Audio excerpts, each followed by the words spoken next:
Assalamualaikum warahmatullahi wabarakatuh. Halo semuanya, perkenalkan nama aku Alfa Hirunisa dengan NIM 2288240006 dan di sini aku merupakan mahasiswi pendidikan sejarah kelas 3A Universitas Sultan Ageng Tirtayasa. Nah, pada kesempatan kali ini aku akan mereview sebuah artikel yang berjudul The Bugis Makassar Diasporas yang ditulis oleh Leonard Andaya. Nah, artikel ini diterbitkan dalam Journal of the Malaysian Branch of the Royal Asiatic Society. Nah, di sini aku mempunyai 5 pembahasan. Yang pertama itu adalah identitas artikel jurnal, yang kedua itu ringkasan isi artikel, di antaranya ada latar belakang, tujuan penelitian, metode, dan juga hasil utama. Dan yang ketiga adalah analisis kritis, di antaranya ada kekuatan artikel dan juga kelemahan dari artikel tersebut. Dan yang keempat adalah relevansi dan implikasi, yaitu hubungan dengan teori atau praktik, manfaat untuk bidang studi, dan yang terakhir adalah kesimpulan. Nah, tanpa berlama-lama lagi, kita masuk ke pembahasan pertama, yaitu tentang identitas artikel jurnal. Jadi, seperti yang aku jelaskan tadi, artikel yang akan aku review ini yang berjudul The Bugis Makassar Diasporas yang ditulis oleh Leonard Andaya. Nah, artikel ini diterbitkan dalam Journal of the Malaysian Branch of the Royal Asiatic Society volume 68 nomor 1 268 tahun 1995 pada halaman 119 sampai 138.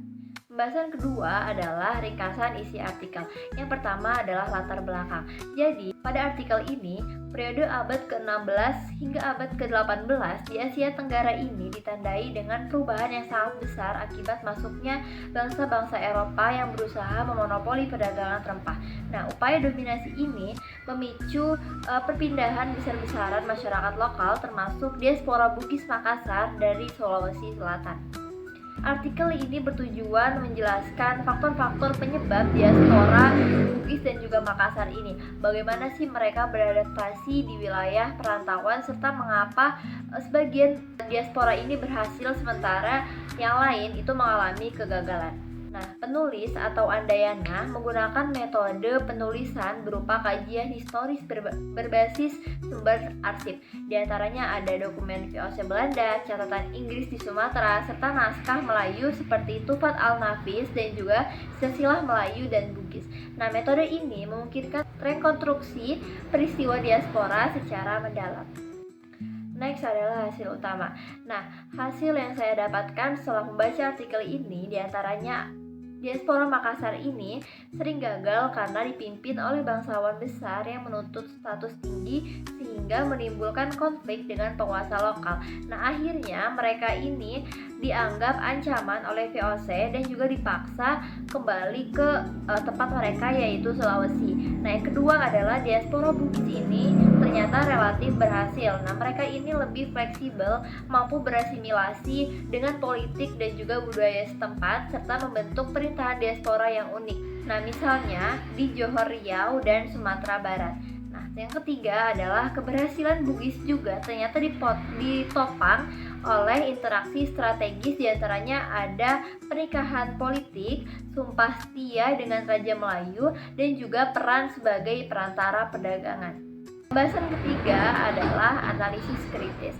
Nah, menurut saya kekuatan artikel ini yang pertama itu metodologinya sangat kuat. Jadi penggunaan berbagai sumber primer, diantaranya ada VOC Inggris dan juga naskah-naskah lokal itu sangat bagus gitu ya, sangat kuat. Dan yang kedua adalah kontribusi yang signifikan, jadi memberikan pemahaman baru mengapa sih diaspora Bugis ini sukses sedangkan diaspora Makassar itu gagal. Dan yang ketiga adalah pendekatan komparatif, jadi membandingkan dua kelompok etnis dari wilayah yang sama tetapi hasilnya berbeda gitu. Pembahasan selanjutnya adalah kelemahan dari artikel ini.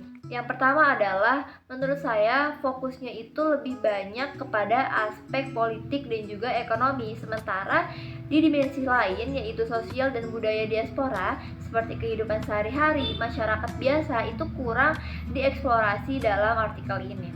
Yang kedua adalah perspektif ini cenderung elitis, jadi menitik beratkan pada peran-peran bangsawan dan juga penguasa. Dan pembahasan keempat adalah relevansi dan implikasi.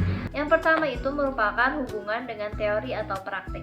Jadi artikel ini menurut saya relevan dengan teori migrasi dan juga diaspora, khususnya mengenai adaptasi sosial, integrasi politik, dan juga faktor-faktor keberhasilan komunitas perantau gitu. Yang kedua adalah manfaat untuk bidang studi. Yang pertama itu menurut saya bagi studi sejarah Asia Tenggara, artikel ini sangat amat memperkaya pemahaman mereka tentang dinamika etnis dan perdagangan abad ke-17 hingga abad ke-18. Yang kedua, bagi antropologi dan juga sosiologi, menurut saya artikel ini bagus untuk memberikan contoh bagaimana sih identitas etnis ini dapat berubah melalui diaspora dan juga akulturasi. Kesimpulan yang saya dapat setelah membaca artikel The Bugis Makassar Diaspora karya Leonard Andaya ini, menurut saya layak dijadikan referensi. Alasannya itu ada 3. Yang pertama, analisis berbasis sumber primer yang kredibel seperti yang saya jelaskan tadi. Yang kedua, memberikan perspektif baru tentang perbedaan hasil diaspora Bugis dan Makassar. Dan yang terakhir adalah menurut saya relevan tidak hanya bagi sejarah Indonesia saja, tetapi juga bagi kajian migrasi, identitas, dan juga hubungan antar budaya. Dengan demikian, artikel ini merupakan sumber rujukan yang sangat penting bagi peneliti sejarah, antropologi, maupun kajian diaspora. Mungkin itu saja yang bisa saya jelaskan atau yang bisa saya review mengenai artikel The Bugis Makassar of Diaspora ini. Semoga bermanfaat. Cukup sekian dari saya. Terima kasih. Wassalamualaikum warahmatullahi wabarakatuh.